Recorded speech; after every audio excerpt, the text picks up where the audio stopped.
Bonjour tout le monde et bienvenue au podcast numéro 3 du trio offensif. Je me nomme Jules Raymond en compagnie de Zachary Sen et Dylan Garanteman. Salut les gars. What's up? Bonjour Jules. Donc, quel match incroyable hier du Canadien, hein? Wow. Je veux dire, c'était incroyable. Je veux dire, McDavid, 2 tirs au but, ça résume tout le match. On s'entend là? Ah ouais, de la défense à l'attaque, un match parfait, surtout gardien aussi. Je pense qu'il n'y a quasiment pas un joueur que je dirais qui a mal performé, à part certains, mais on va en parler un peu plus tard. Mais oui, performance vraiment spectaculaire du Canadien au complet. Ouais, et je dirais même plus, regarde, on voit une équipe productive, pas comme l'année passée où on avait de la misère dans le powerplay. Le Canadien marque non seulement en powerplay, mais aussi en régulation. C'est des bonnes performances du Canadien. Là, on a un premier match de 4 buts, OK? On a un deuxième match de 5 buts. Ça nous donne un average de 9 buts en 2 matchs. C'est ce qu'on veut. C'est le début de saison qu'on a souhaité chez le Canadien. Victoire ou défaite, on s'en fout. On marque des buts. Puis c'est ça l'importance. Ok, mais juste avant d'embarquer plus dans les détails du match et des Canadiens, de qu'est-ce qu'on a aimé, qu'est-ce qu'on a moins aimé, on va ajouter une règle au pool, ok?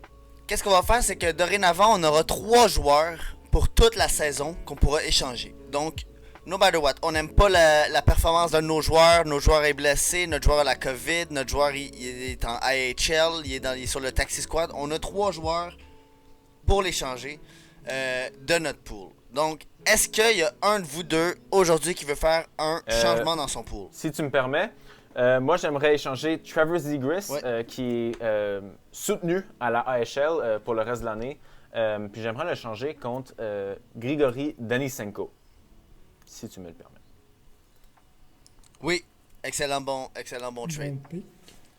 On va le voir ce soir, Denisenko, avec son premier match dans l'uniforme des Panthères.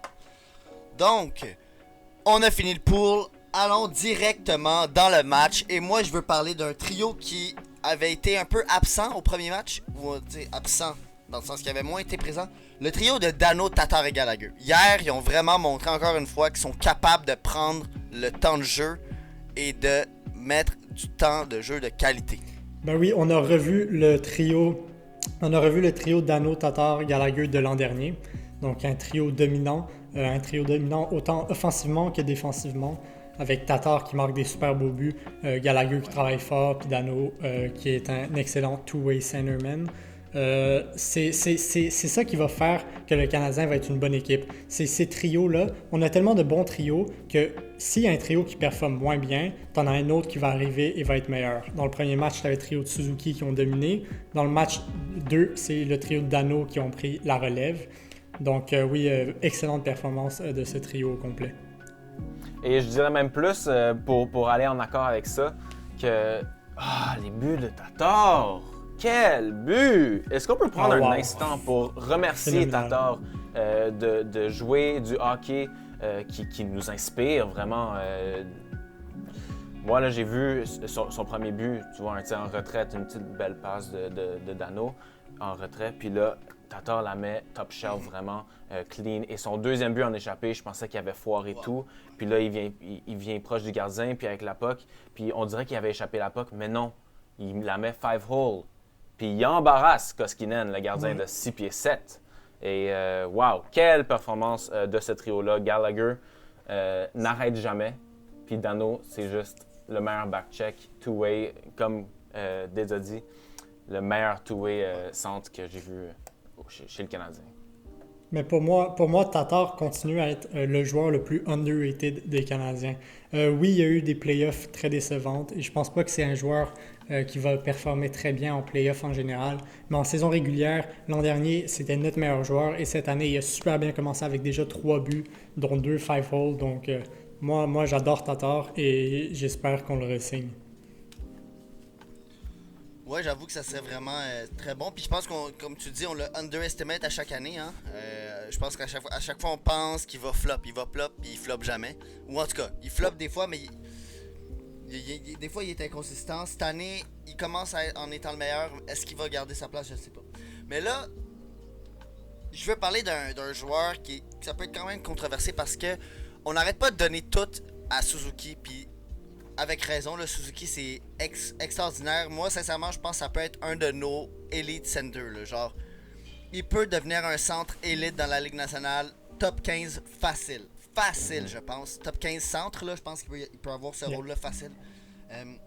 Mais parlons de KK. Parce que moi, hier, ce que j'ai vu, j'ai vraiment aimé ça. J'ai moins aimé sa ligne, mais j'ai vraiment aimé le travail de KK. Je sais que vous deux, vous avez une opinion un peu divergente là-dessus. Je vais commencer par Did. Pour moi, Keke est loin d'être le joueur que je veux qu'il soit et il me déçoit encore cette année. Oui, ça fait juste 2 matchs, mais bon. Son trio au complet, comme je l'ai dit, c'est un trio qui déçoit. Mais pour moi, Keke, dans ces 3-là, c'est probablement celui qui me déçoit le plus. Mes attentes sont vraiment hautes pour ce gars-là. C'est un gars qui est grand, qui est devenu encore plus musclé. Donc, en playoff, on l'a vu, un Keke qui frappait beaucoup plus, qui avait l'air beaucoup plus intensif. Et moi, pour moi, ce qu'on a vu au début de l'année, cette année, ça redevient le Keke d'avant. Un Keke qui tombe tout le temps, un Keke qui fait pas grand-chose sur la glace en général. Pour moi, pour un 3e overall, je pense qu'il y avait des choix là-dedans qui m'auraient intéressé plus. Donc, pour l'instant, je suis loin d'être un fan de ce gars-là. Je suis en désaccord total. OK? Là, Keke, je pense que tu manques de patience, Dylan. Parce que là, ça fait 2 matchs, puis là, tu es en train de dire que c'est un flop. Là, on a vu un Keke... Attends, non, ça fait pas 2 matchs, ça fait 3 ans. Ça fait 3 ans. Ça fait 2 matchs cette saison, OK? Parce que là, on revient à l'année passée, OK? Où Keke avait une moins bonne 2e saison. Ça, on te l'avoue, il tombait sur la glace toujours, ses passes étaient pas bonnes, il tirait juste même pas au but, puis oui, comme tu disais, il frappait moins. Mais là, on a vu un Keke régénéré en playoff. On a vu le Keke qu'on veut qu'il soit. On a vu Keke faire 2 buts contre Pittsburgh en un match dans la série. On a vu Keke être consistant. On a même vu Keke ranimer le Canadien dans ses moments les plus sombres. Donc pour moi, Diz, je te dis que ça fait 2 matchs en saison qu'on n'a pas revu ce Keke-là, j'avoue. Mais tu manques de patience parce que ce Keke-là, cette ligne-là, déjà dans le 2e match, a été mieux que dans le 1er match. OK? On peut voir de la ténacité, on peut voir de la recherche de rondelles, que moi j'ai très bien apprécié ce match-ci.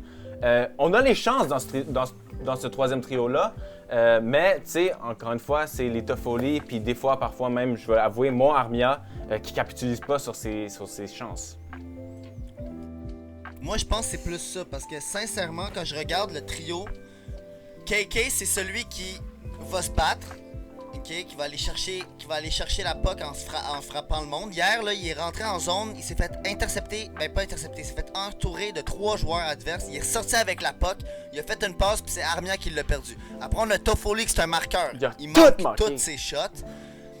Il est lent, je veux dire, sincèrement, il a l'air d'avoir genre des patins anti-adhésifs. Genre, ouais. On dirait que ça avance pas. Moi, je trouve que KK, il est juste mal entouré en ce moment, puis qu'il est tout seul, puis ils sont tous en moton. Je suis en accord avec ça. Là-dessus, je suis quand même d'accord que pour moi, c'est un trio qu'il faut absolument changer immédiatement. Ça marche juste pas. C'est 3 joueurs qui se ressemblent beaucoup trop. C'est 3 joueurs assez lents, assez gros. Il nous faut un petit Paul Byron sur cette ligne-là. Peut-être un switch de Byron-Armia pourrait faire beaucoup de bien. Parce que c'est une ligne que, quand ils n'ont pas la possession, ils sont complètement dominés dans leur zone. Hier, on a vu, c'était probablement la ligne qui se faisait le plus dominer. À chaque fois qu'Edmonton avait l'air dangereux, c'était eux 3 sur la glace. Défensivement, ça va pas du tout. Et offensivement, Toffoli rate tout. Armia, c'est pas une bête non plus. Donc, c'est sûr que c'est un trio qui déçoit jusqu'à présent. Surtout en plus qu'ils ont eu un excellent camp d'entraînement. Ouais, c'est ça, hein? En plus, on disait ça dans le premier... Ouais. Et je vais revenir sur ton point, Dids, d'échanger Byron avec Armia. Moi, je suis en accord avec ça, malgré le fait que moi, j'ai Armia dans mon pool, puis au 4e trio, il verrait moins de temps. Mais notre 4e trio performe mieux que notre 3e, on se sent.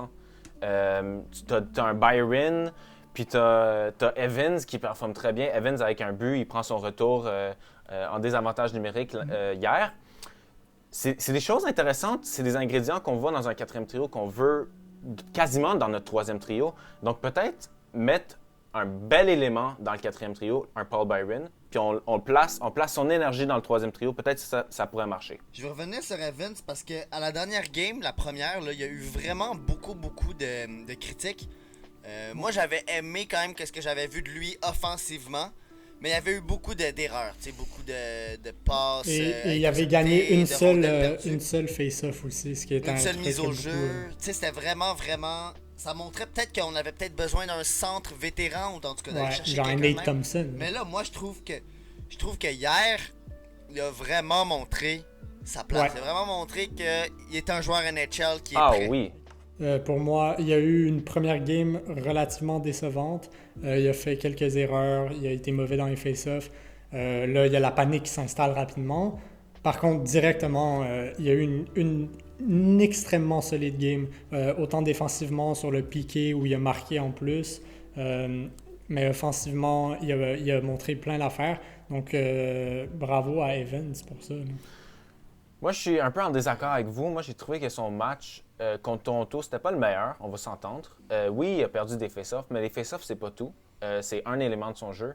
Puis aussi, les premiers matchs de la LNH pour un jeune comme Evans qui a moins d'expérience, ça peut être une source de nervosité. Mais je te dirais que Evans, d'un ton séparé, il y avait l'énergie qu'on veut dans Evans. Puis c'est ça que j'ai aimé dans Evans, moi personnellement, depuis son début de carrière. C'est que lui, il fonce à la rondelle, il sait que c'est le 4e trio, il sait qu'il a besoin de se démarquer pour rester dans la LNH, pour survivre, right? Puis il fait ce qu'il faut pour vraiment être un élément critique du 4e trio qu'on adore, qui apporte une énergie que pas toutes les équipes dans la LNH apportent. Mais pour moi aussi, comme tu as dit, oui, il y a eu beaucoup de critiques sur Evans après le premier match, mais pour moi, c'était même pas le pire joueur du 4e trio.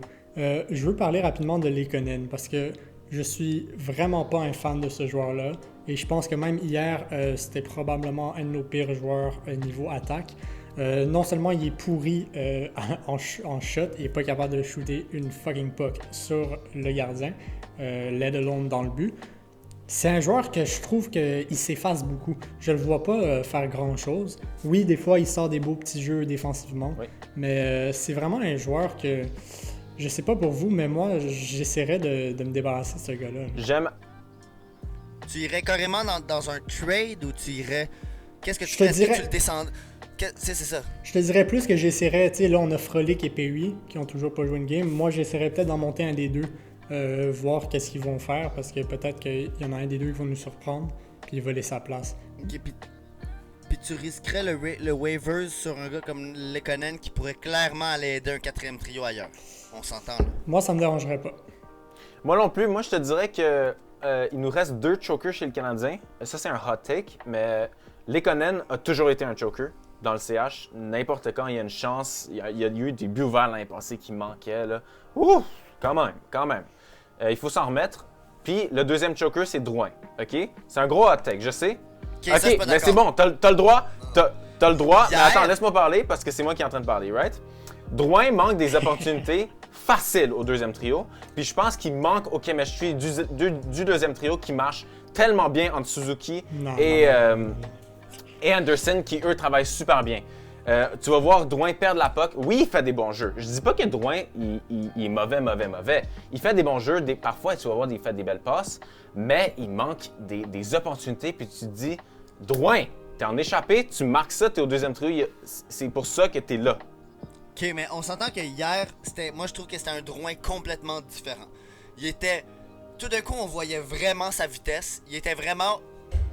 Il éclatait, là. Il partait, là. Je veux dire, je l'ai vu dans une zone offensive, là. Il rentre, il trouve ses trous, il fait son espace, il fait une super belle passe. Hier, là, je le trouvais sacoche. Puis, Drouin, c'est un joueur dur à se motiver, ça, on l'a vu clairement. Quand il est avec une team de marde, il joue comme de la merde. Puis quand il est avec des joueurs comme Anderson et Suzuki qui eux ils avancent puis qui vont au net, moi je trouve que Drouin il est là puis on le voit avec ses passes, avec son ouverture de jeu. Moi je le trouve incroyable. Hier là je trouvais que c'était le meilleur trio encore une fois. Bon c'est sûr qu'il y avait Dano et Qui était un peu Tatar, beaucoup mieux. mais pourquoi ils ont pas assez joué? Moi je me demande pourquoi ils ont pas assez joué. Ils ont seulement joué comme 14 minutes. Anderson a joué 13 Ouais, minutes. je dirais aussi. Je sais pas, il y a eu des choix un peu bizarres quand même Ouais. la dernière game. Romanov aussi. Romanov qui est passé d'un des joueurs qui a joué le plus à un des joueurs qui a joué le moins. Pour aucune raison. Puis c'est pas comme si il y a une grosse différence entre Matthews, Marner, Nylander, Tavares, puis entre McDavid et Dre Saddle. Ouais. Mais moi, je veux revenir sur Drouin rapidement parce que je suis d'accord avec beaucoup de trucs que je l'ai dit. Pour moi, Drouin joue son meilleur hockey en ce moment qu'on a vu à Montréal. Par contre, mon problème avec Drouin, c'est que, comme Jules en a parlé un peu, mais c'est vraiment un joueur qui a besoin de bons joueurs autour de lui. Maintenant qu'il y a Suzuki et Anderson, pour moi, c'est un trio qui marche très bien. Mais on a vu la même chose à Tampa Bay. Dès qu'il jouait avec Stamkos, ça marchait bien. Dès que il n'y a plus personne autour de lui, c'est vraiment pas un joueur qui va carry ton équipe. Il va disparaître. Et je suis aussi d'accord avec Zach sur le fait que c'est un choker parfois. Merci. Je dirais pas à tel point de dire qu'il ruine le trio, mais je dirais qu'il y a beaucoup de chances qu'il rate des échappées et tout, qu'il devrait marquer pour un joueur de son niveau. Et on sait qu'il y a vraiment de talent. Donc oui, je suis un peu d'accord avec vous deux là-dessus. Merci, je respecte ça. Là, on a parlé de Romanov un peu, tu as dit qu'il y avait eu moins de temps de jeu. Moi, je pense que, encore une fois, c'est ça. Peut-être que Claude Julien s'est dit, McDavid, Draisaitl, quand même, moi, je trouve qu'ils sont dans une autre classe. Sont vraiment, c'est deux des trois meilleurs joueurs de la ligue, là.